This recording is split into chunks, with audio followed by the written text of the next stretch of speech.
तो आज हम चेरनोबिल मिनी सीरीज के एपिसोड 2 की बात करेंगे।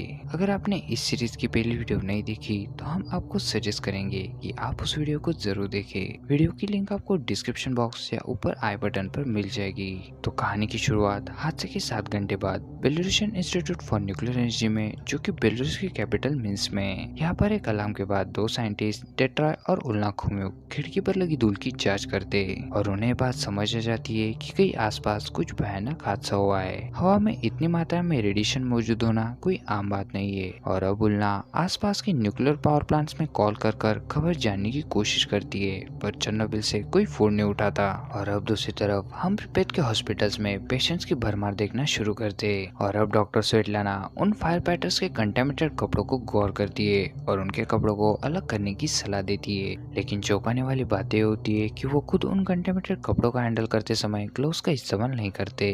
और अब लेगोसाव कमेटी के अधिकारियों से मिलने के लिए आता है और वहाँ पर वो उन हादसों की रिपोर्ट्स को भी पढ़ता है। अंदर हम उस टाइम के यूएसएसआर के जनरल सेक्रेटरी मिखेल गोर्बाचेव और बाकी कमेटी मेंबर्स को देखते हैं। कमेटी मेंबर शर्बिना इस पूरे हादसे की गंभीरता को कम बताता है और सेक्रेटरी को कहता है कि रेडिएशन की लीकेज एक नॉर्मल एक्सरे के बराबर है। और अब सारे कमेटी मेंबर्स उठकर जाने ही लगते कि तभी लेगोसाव खुद को रोक नहीं पाता और कहता है कि इस रिपोर्ट में कहा गया है कि वहाँ ग्रेफाइट के कण मिले, जिसका मतलब है कि कोर फट चुका है और एक बहुत बड़ी आपदा है। लेगोसाव उन्हें कहता है कि डोसीमीटर सिर्फ 3.6 रोटेशन बता रहा है क्योंकि वो उसकी मैक्सिमम कैपेसिटी है और ये 3.6 रोटेशन 400 एक्सरे के बराबर होते हैं। और अब लेगोसाव उन कमेटी मेंबर्स को समझाने के लिए बोलता है कि 1 ग्राम U-35 को आप करीब 30 से 40 लाख गोलियों के बराबर समझ सकते हो और ये अदृश्य गोलियां भले इंसान को तुरंत ना मारे, लेकिन धीरे धीरे इसका इफेक्ट दिखने लग जाता है। और अब जनरल सेक्रेटरी लेगोसाव और शर्बिना को चेरनोबिल जाके वहाँ पर फैसिलिटी की जांच करने के लिए बोलता है और अब वो दोनों वहाँ से चेरनोबिल के लिए रवाना हो जाते हैं। हेलीकॉप्टर में शर्बिना लेगोसाव को उसे रिएक्टर की टेक्नोलॉजी समझाने के लिए बोलता है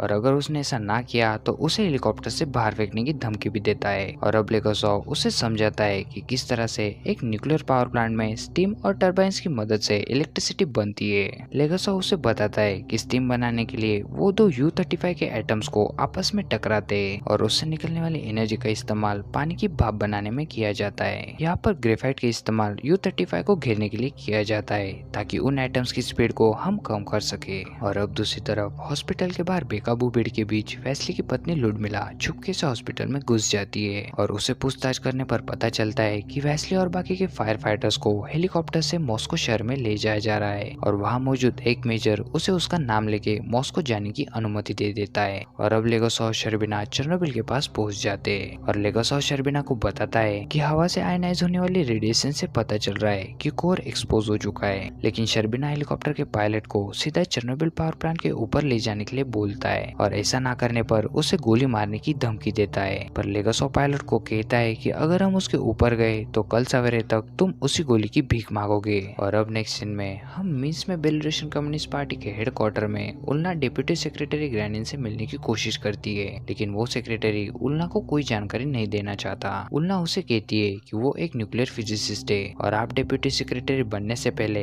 एक जूते की कंपनी में काम करते थे। और अब जाते जाते उल्ना वहाँ मौजूद एक लेडी को आयोडीन की टैबलेट्स देती है और उसे इस शहर से दूर जाने के लिए कहती है। और अब हेलीकॉप्टर का पायलट शर्बिना और लेगोसाव को मिलिट्री बेस में उतारता है, जहाँ प्लांट के डायरेक्टर और चीफ इंजीनियर उन दोनों से मिलते। वो दोनों लेगोसाव की कोर एक्सप्लोजन की बातों को झूठ बताते हुए उसे खारिज कर देते और लेगोसाव से पूछते कि कोर टूटा कैसे, जो कि संभव है ही नहीं। लेकिन लेगोसाव के पास इस बात का कोई जवाब नहीं होता और तभी शर्बिना उन्हें पूछता है कि अगर कोर सही है तो ग्रेफाइट आसमान में क्या कर रहा है। लेकिन अब उन दोनों के पास इस बात का कोई जवाब नहीं होता और तब साथ ही खड़े ऑफिसर जनरल बिक्लोब उन्हें बताते कि मिलिट्री के पास एक हाई रेंज डोसीमीटर आ चुका है और वो अब रीडिंग ले सकते। वो शर्बिना को कहता है कि गाड़ी पर लेड की शील्ड लगा के वो किसी को भेजकर ये रीडिंग ले सकते, पर लेगोसाव से कहता है कि शील्ड से शायद ज्यादा कुछ फर्क ना पड़े और जनरल बिक्लो उस काम को अपने सर ले लेता है और प्लांट के अंदर जितना पास हो सके वह जाकर रीडिंग ले आता है। और अब ये रीडिंग 15,000 रोटेशन आती है, जो कि 3.6 से बहुत ऊपर होती है। स्थिति की गंभीरता को समझने के लिए लेगोसाव बताता है कि आग से निकलने वाली रेडिएशन हर घंटे हिरोशिमा में हुए एटॉमिक हमले से निकले रेडिएशन से दुगनी है। मतलब 20 घंटे की आग में करीब 40 हिरोशिमा जैसे बॉम्ब्स का रेडिएशन निकल चुका है और ये रेडिएशन लगातार निकलता जा रहा है। लेगोसाव ये बात साफ करता है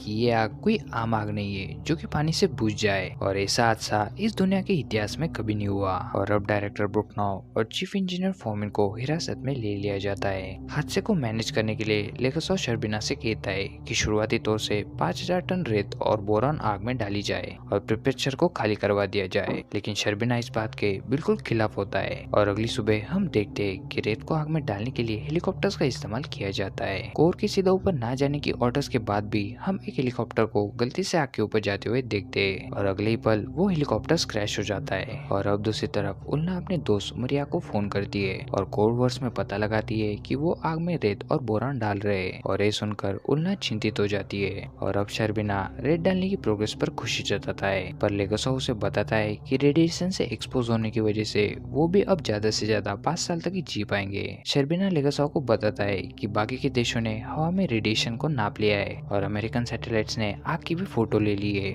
और अब हवा जर्मनी की तरफ जा रही है, जिसकी वजह से लोगों ने बच्चों को बाहर खेलने से मना कर दिया है। और अब शर्बिना बाहर खेलते हुए बच्चों को देखकर शहर खाली करने के लिए राजी हो जाता है। बसों की मदद से प्रिपेड शहर को खाली कर दिया जाता है और अब उल्ना प्रिपेड शहर पहुंच जाती है और लेगासॉ शर्बिना से मिलती है और उन दोनों को ये बात बताती है कि आग पर रेत और बोरान डालना गलत बात है। वो लेगासॉ को बताती है कि चेरनोबिल के अंदर पानी है, जिसके बारे में लेगासॉ को नहीं पता था। लेगासॉ की जानकारी के मुताबिक पानी वहाँ से निकल चुका था और अब वापिस से मिन्स में एक मीटिंग होती है जहाँ लेगासॉ सबको बताता है कि आग पर काबू पाने की कोशिश रंग ला रही है, लेकिन आग अगले 2 हफ्तों तक नहीं बुझ पाएगी और इस वजह से रेत को यूरेनियम की गर्मी पिघला देगी, जिससे लावा बन जाएगा। हालांकि लेगासॉ को इसके बारे में सारी जानकारी थी, पर वो ये समझ रहा था कि लावा के जमीन के अंदर जाने में समय लगेगा और तब तक वो अंडरग्राउंड कंक्रीट पैड्स को मजबूत करके लावा को पानी में कंटेमिनेशन करने से रोक देंगे। और अब मीटिंग में मौजूद उल्ना सबको बताती है कि रिएक्टर के नीचे पानी के टैंक भरे होने का मतलब है कि जब भी वो गर्म लावा पानी में मिलेगा तो तब वो एक बड़े धमाके का रूप लेगा, जो कि आसपास के 30 किलोमीटर एरिया को नष्ट कर सकता है और ये घटना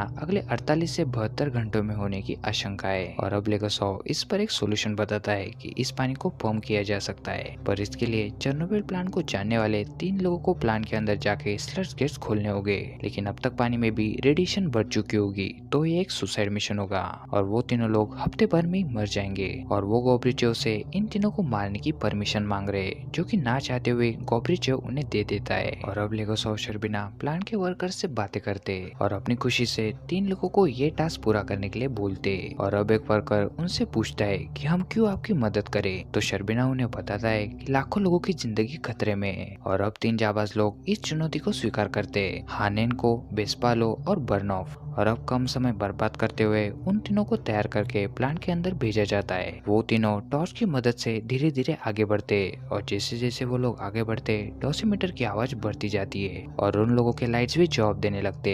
एपिसोड के अंत में हमारी ज़हन में एक बात बार बार उठती है कि आखिर आरपीएम के रिएक्टर्स जो कि कभी फट नहीं सकते, वो फटे कैसे। ये एक मिस्ट्री है जिसका पता शायद हम जल्दी लगाएंगे। अगली वीडियो में हम एपिसोड 3 की कहानी सुनेंगे और जानेंगे कि आगे क्या होता है।